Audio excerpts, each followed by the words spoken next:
Olá, no Papo com o Editor, o broadcast político conversa com Helder Barbalho, governador do Pará e 3 vezes ministro nos governos Dilma Rousseff e Michel Temer. Para nos acompanhar, o repórter Nicolas Chores. Governador, muito bem-vindo e muito obrigado por nos atender aqui no Papo com o Editor. Satisfação, Nicolas, satisfação, Gustavo, um prazer poder estar conversando com todos que estão, nesse momento, assistindo o broadcast do Estadão. Governador, no começo de abril, ainda no começo da pandemia, a gente conversou aí por uma série que a gente fez, o Estados na Crise, do broadcast político, e o senhor estimou uma perda de receita de 2,5 bilhões com a crise aí no Pará, né? Com a crise econômica, com os impactos da pandemia. Isso seria 10% do orçamento do Estado previsto esse ano. Esse cenário mudou, governador? Nós tivemos, surpreendentemente, Nicolas, um comportamento de receita acima do que havíamos estimado. Particularmente, o PIB do Estado, com a elevação das exportações, fez com que o impacto tivesse diminuição e com destaque para a atividade da mineração e a atividade do agronegócio, que são 2 pilares centrais da economia paraense. E te destacaria que, excepcionalmente, o mês de maio, em que tivemos, de fato, uma queda importante, aproximando de 20% na nossa arrecadação, os outros meses tiveram um comportamento equiparado ao ano de 2019, o que nos fez ter uma perda real praticamente insignificante, o que não quer dizer que não tenhamos tido perda do que nós projetamos para 2020. Mas o fato é que conseguimos atravessar este momento e já começamos a enxergar um processo de retomada de regularidade na projeção da arrecadação do Estado. O senhor falou, governador, claro, da importância da mineração, do agro para a economia do Pará. Agora, só para esclarecer, até o fim do ano, por mais que fique aquém do que era projetado para 2020, a pujança desses setores no Estado vai ser suficiente, então, para equilibrar as finanças? O senhor falou de não haver perda real. É essa a mesma expectativa até o fim do ano? Nós tivemos 2 estados apenas em que houveram aumento de arrecadação na somatória destes meses de pandemia, e o Estado do Pará foi um deles. Então, nós temos absoluta tranquilidade em dizer de que nós vamos encerrar o ano superavitários. Nós provavelmente não conseguiremos ter o superávit que nós imaginávamos, que nós havíamos previsto, porém, estamos muito tranquilos no cumprimento tanto das responsabilidades fiscais quanto a manutenção do nosso plano de investimento. Inclusive, destaco para vocês, nós tivemos os primeiros 5 meses do ano de 2020, na média histórica, o maior percentual de investimento da história do Estado. Nós tivemos 8,06% de investimento. No ano passado, nós chegamos a 6%.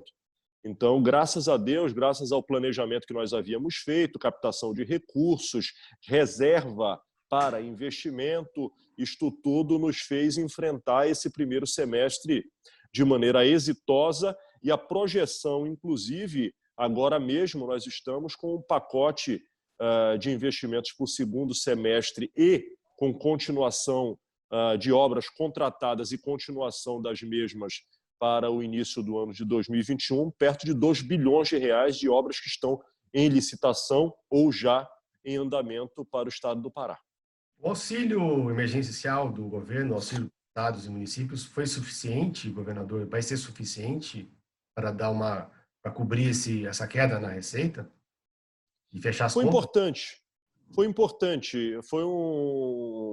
Foram importantes no sentido de dar tranquilidade e garantias em face à realidade da desaceleração, fundamentalmente da atividade do comércio, do varejo, algumas atividades da indústria também foram bastante afetadas. E, claro, nós temos que ter uma avaliação no âmbito geral do Brasil. O estado do Pará tem uma excepcionalidade, que são duas atividades que dialogam muito com o mercado externo. Inclusive, com a elevação do dólar, isso acabou sendo favorável para estas duas atividades. Então, há de se reconhecer que a construção feita pelo Congresso Nacional e pelo Poder Executivo com o conjunto de governadores e prefeitos foram importantes para que nós pudéssemos atravessar este momento e, acima de tudo, que não houvesse um colapso das contas públicas que se somaria a todo o drama em saúde que o Brasil viveu e continua vivendo em algumas regiões. Governador, nessa mesma conversa, em abril, alertou aí para a disparada do desmatamento na Amazônia e traçou um cenário bem grave para essa época que a gente está agora, né, que é o período da seca aí na região. Qual que é a situação do desmatamento e das queimadas aí na Amazônia e no Pará especificamente? Naquele momento, você lembra que eu alertava de que o comportamento de 2020 já era pior do que 2019, que tinha sido um caos. E fiz isso, inclusive, na reunião, quando, do primeiro momento de diálogo com a presença do vice-presidente Mourão no Conselho da Amazônia, quando reuniu com os governadores, fazendo um alerta comparativo do mês a mês, que me chamava muita atenção, já que nós estávamos, inclusive, num patamar em janeiro que significava 10 vezes a comparação com janeiro do ano anterior. Lembrando que esse primeiro semestre significa o semestre chuvoso na Amazônia. E isto, ao ser chuvoso, acaba dificultando o aferimento por tecnologia em face ao adensamento de nuvens que comprometem a fotografia real das imagens de desmatamento. Houve um importante incremento, que foi a antecipação da Operação Verde Brasil. Isto é importante no momento em que a ostensividade nas atividades de fiscalização, comando e controle aconteceram. Nós fomos o primeiro estado a pedir que a Operação Verde Brasil 2 pudesse vir ao território paraense. Pedimos, inclusive, que a fiscalização desse não apenas em áreas federais, mas também em áreas estaduais. Somado a isso, nós criamos, com os recursos do fundo da Petrobras, a Força Estadual de Combate ao Desmatamento. Já está em campo, é a primeira ação estadual de polícia ambiental que se soma à Polícia Militar, ao Corpo de Bombeiros, à Polícia Civil e às estruturas municipais para efetivamente, de maneira ostensiva, garantir esta fiscalização. Percebe-se que quando você chega a maio e o próprio mês de junho, apesar do ano de 2020 ser pior do que o ano de 2019, você já não tem mais aquela distância, aquela desproporção que se enxergou nos primeiros meses do ano. O que eu solicitei ao presidente Mourão é de que não houvesse a retirada destas ações. A princípio, a Verde Brasil estava prevista para junho, mais tardar julho. E nós já fizemos a solicitação, não é hora de refluir, nós precisamos entender de que são ações que se somam e a presença das Forças Armadas junto com as estruturas estaduais são determinantes para que nós possamos, nesse momento da chegada do verão, em que não apenas acontecem os desmatamentos, mas acontecem muitas queimadas, que isto possa estar ostensivamente sendo combatido, somado a outras iniciativas. E as outras iniciativas, que são tão importantes quanto, porém são complementares, nós precisamos pensar no pilar do combate e da presença das ações de fiscalização, comando e controle, mas nós temos que também estruturar a política de regularização fundiária, de fortalecimento das ações técnicas para mudar a lógica das ações rurais ostensivas e passar para a cultura intensiva para efetivamente não precisar desmatar para produzir mais. Nós ainda temos aqui muita baixa produtividade na relação por hectare, e isso pode ser uma oportunidade, inclusive em contraponto a esta lógica que precisa avançar sobre a floresta. E aí o fortalecimento da Embrapa, a conjunção de esforços com os institutos tecnológicos dos estados são muito importantes, e o acesso a crédito. Eu tenho defendido muito que os governos precisam ter o pulso forte, por um lado, cobrar responsabilidade, mas, por outro, propor oportunidade. Vem com a gente, nos ajuda nesse compromisso de sustentabilidade somado ao desenvolvimento, que você vai ser premiado por isso. E, gradativamente, a gente possa mudar essa lógica, essa cultura de degradação e de conflito com o meio ambiente. O presidente Bolsonaro decretou hoje, governador, a moratória, a chamada moratória do fogo por 120 dias na Amazônia Legal e no Pantanal. Eu pude verificar que há vários estados na Amazônia que já fazem isso por conta própria, ou seja, é um período proibitivo a qualquer tipo de queima controlada para limpeza de solo. Eu, pela informação que obtive, vi que o Pará não fez isso, pelo menos esse ano. Queria perguntar se, ainda mais nesse contexto de junção de forças entre as gestões estaduais e o Conselho da Amazônia, foi algo proposital da parte do Pará de não ter feito esse ano, de ter solicitado isso ao vice-presidente Mourão, que está à frente do Conselho. Enfim, queria perguntar a expectativa para o efeito positivo dessa moratória do fogo decretada pelo governo federal. Primeiro, nós precisamos cumprir a lei. Nós não devemos, de maneira alguma, pactuar com qualquer tipo de desmatamento ilegal. E nós temos que trabalhar com políticas de Estado que possam, primeiro, trazer para o mundo real estratégias que sejam efetivas, porque senão nós vamos ficar discutindo ano a ano ideias, nós vamos discutir algo utópico e que se demonstrará ao longo do tempo ineficaz. E é isso que tem acontecido. Eu defendo que nós estejamos trabalhando de maneira transversal, cobrando obrigações e oferecendo direitos para aqueles que estejam adequados. Valorizo esta iniciativa da proibição das queimadas muito mais sob o aspecto da mensagem, que é a mensagem de que não se deve fazer e, principalmente, desfazer algo que ficou muito forte aqui desde o ano passado, de que a chegada do novo governo traria consigo a liberação para a ilegalidade. Isto precisa ser reconstruída, essa imagem. E quando o governo federal sinaliza nesse contexto, acho que é um avanço importante para que não se permita esta narrativa de que este governo federal pactua e estimula o avanço sobre a floresta.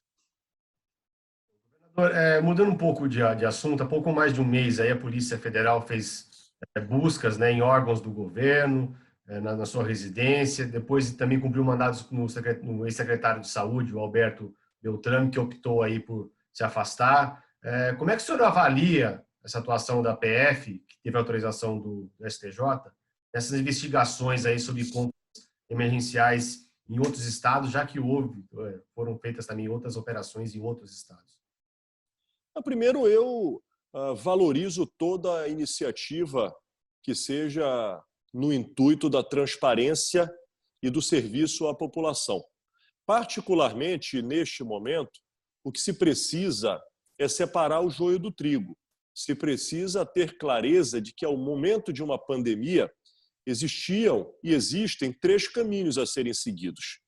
Aqueles que negaram o vírus, aqueles que se omitiram a salvar a vida da população e aqueles que tiveram a iniciativa, a atitude de efetivamente estruturar o sistema de saúde, enfrentar as dificuldades e salvar a vida da população. E foi o que nós fizemos aqui. Para você ter uma ideia, historicamente, o Pará tinha 677 leitos de UTI públicos do Estado. Nós estamos, nesse momento, com 702 leitos de UTI só para pacientes com a Covid-19. Aqui, fazendo uma comparação, o governo federal abriu um hospital de campanha no limite entre Goiás e Brasília, com 60 leitos, salvo engano. Nós, aqui no Estado, nós estamos amanhã entregando o 5º hospital de campanha, todos feitos pelo governo do Estado. São 800 leitos de hospital de campanha específicos para a Covid, em que o governo do Estado aqui implementou. Além disto, nesse período, nós tivemos a oportunidade de entregar hospitais novos, mais 300 leitos.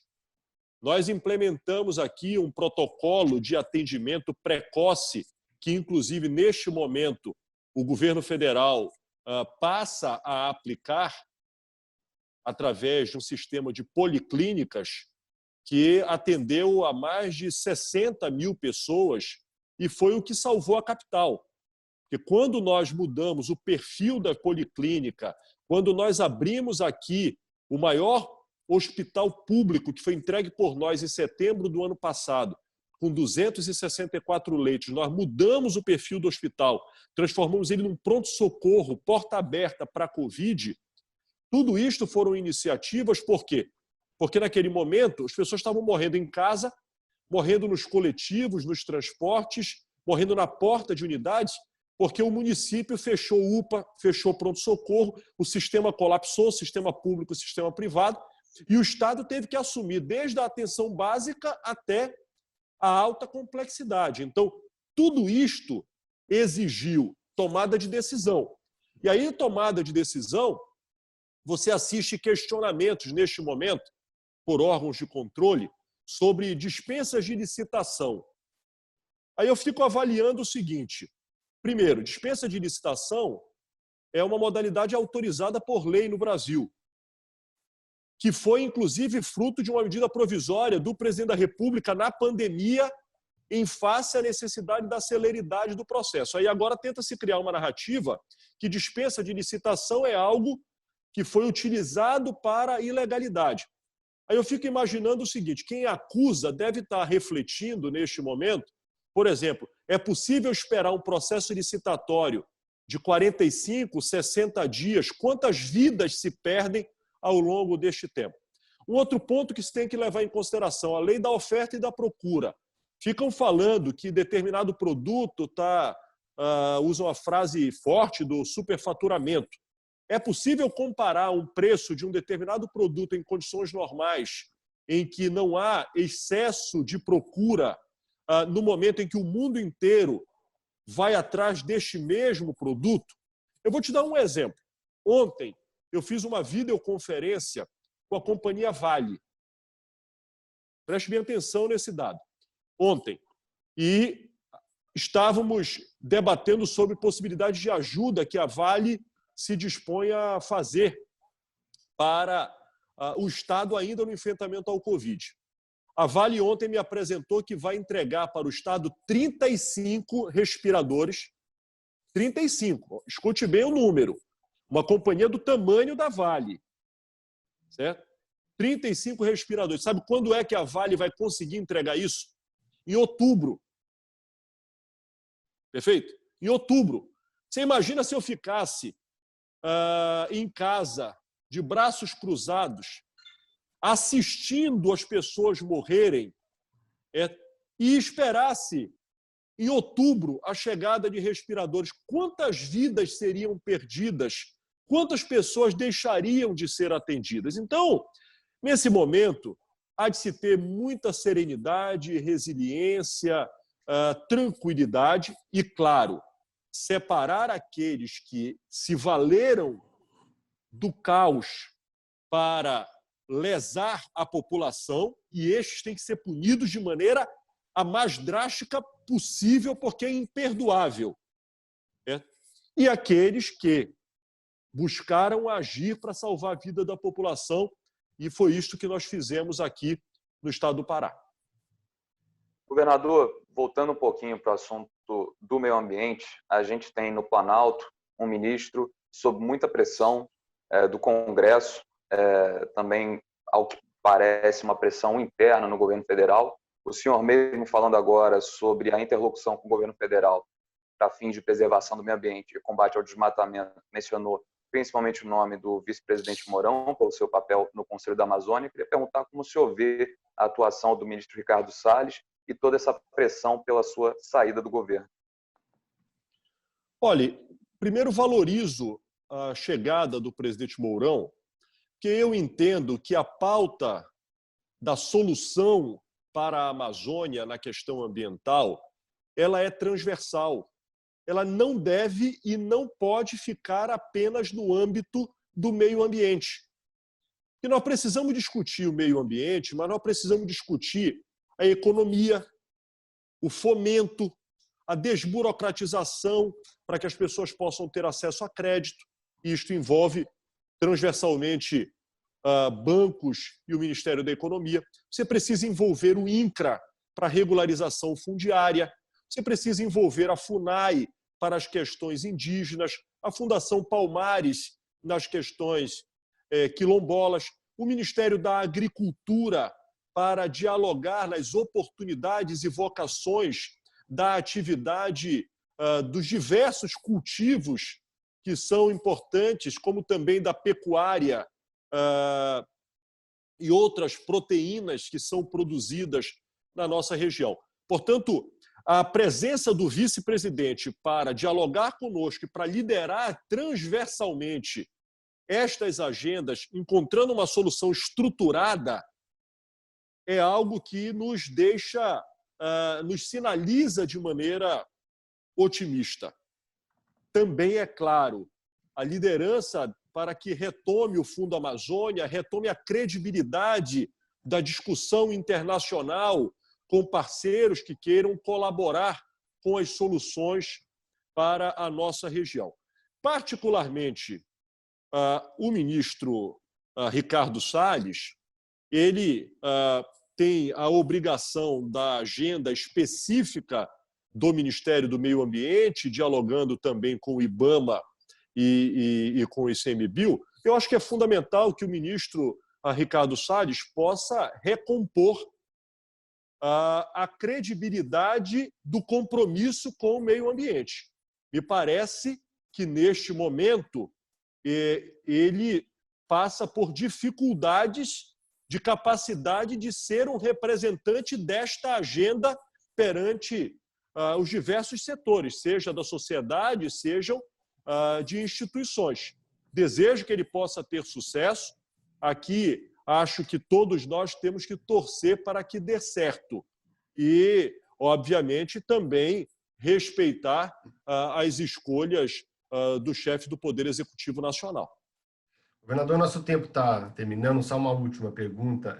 O senhor contraiu Covid-19, né? O senhor foi, em um primeiro momento, já declarou, falou sobre a importância de ter isolamento, de ter todas as medidas. E assim como o presidente Jair Bolsonaro também contraiu, mas o presidente Bolsonaro vinha tendo uma atitude completamente contrária do que o senhor teve, né? Como é que o senhor avalia, rapidinho, assim, essas atitudes do presidente em relação à doença e o combate, né, à pandemia no país? Eu acho que nós temos que agir pautados na ciência, pautados no conhecimento técnico, respeitando seja a medicina e todos aqueles que compõem as ações de suporte para salvar a vida da população. A vida deve estar sempre em primeiro lugar. Aqui, nós tivemos a coragem, desde o primeiro momento, de dialogar com a sociedade, mostrando a necessidade do isolamento social, a necessidade do respeito à ciência e tomar as iniciativas que pudessem diminuir o sofrimento, que tem sido um sofrimento absolutamente importante e que o Pará tem tido e o Brasil tem tido. Nós fomos o primeiro estado aqui em que o governo do estado decretou lockdown. Enquanto outros estados não o fizeram, o Maranhão, aqui ao lado, foi a justiça que decretou, aqui fomos nós que tomamos esta iniciativa. E hoje nós podemos dizer que, já nas últimas semanas, somos o estado que mais reduz percentual de contágio, que mais reduz número de óbito, graças a Deus.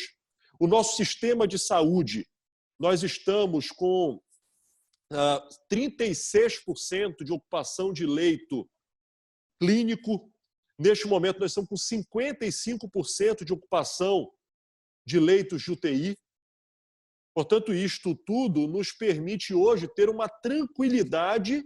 Agora, isto tudo fruto, em algum momento, de atitudes que conflitaram com interesses, que polemizaram, já que, lamentavelmente, o Brasil ficou nessa discussão política, seja do isolamento ou não, seja do protocolo médico ou não. Aqui nós evitamos essa polêmica e fomos focados em respeito à ciência e, graças a Deus, com a solidariedade aos que perderam a luta pelo coronavírus, mas, graças a Deus, nesse momento, estamos vivendo com tranquilidade e continuaremos agindo. Como lhe disse, amanhã entregaremos mais um hospital de campanha, amanhã entregaremos mais um hospital definitivo lá para a região do sudoeste do estado, na divisa com o Mato Grosso, inclusive porque a região do Mato Grosso passa, nesse momento, por problemas.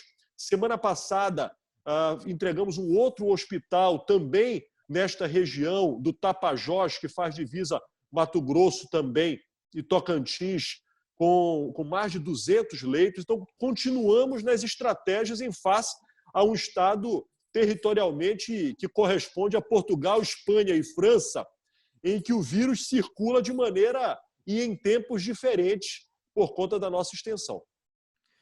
Governador, eu queria agradecer muito a presença do senhor aqui no Papo Editor, eu queria agradecer o Nicolas, que fez companhia para a gente, agradecer o Cláudio, que está fazendo a nossa ponte aqui, e agradecer a você que está no Papo Editor, e até a próxima semana. Muito obrigado.